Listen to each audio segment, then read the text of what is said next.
Chapter 23.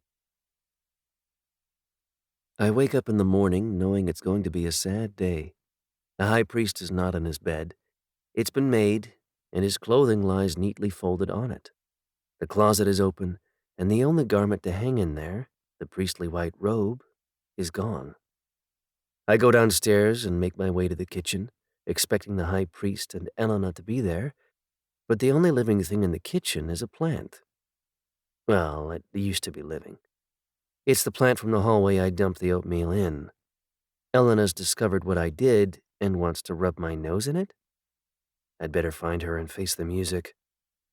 I go into the library, expecting her to be at her desk writing, but a different scene awaits me.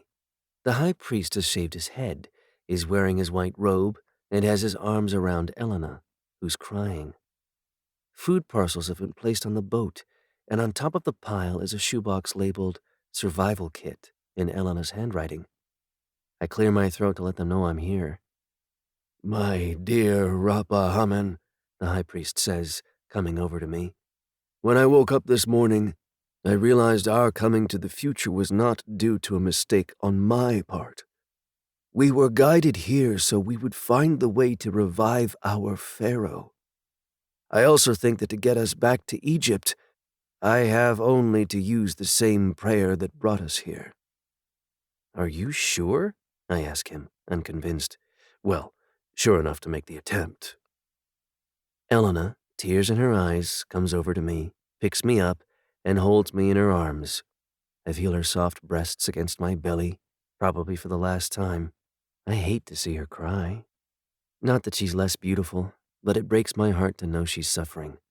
Now I feel guilty for my act of herbicide.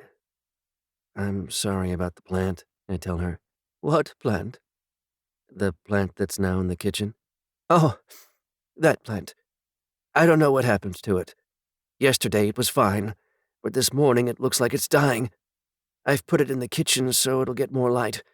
Maybe that'll revive it." I decide not to pursue the matter, convincing myself that confessing would only make her feel worse. "I'll miss you, Puss in Boat," she says, her words almost unintelligible because of her sobbing. "I'll miss you both terribly. I'll miss you too, Elena," I say, my words also nearly unintelligible, for I'm crying too. "I love you." The high priest goes to the window and pulls back the curtains. It's gray and raining. Even the sky is crying. He opens the window and takes a deep breath. I hear the rain running through the rainpipe, a sound I loved to listen to while sitting on the windowsill in my bedroom. There's something magical and reassuring about it. The high priest closes the window, draws the curtains, and comes back to us. "Elena, I want you to have my medallion," he says, placing the chain around her neck. "It bears the sacred insignia of the high priest of Amun-Ra. Whenever you wear it, think of me." With me still in her arms, she walks to the mirror that hangs over the fireplace. This is how I want to remember her, looking as regal and beautiful as an Egyptian queen, holding me lovingly in her arms. She gently puts me down and embraces the high priest. "Thank you, Gato Haman," she says. "Your medallion is beautiful.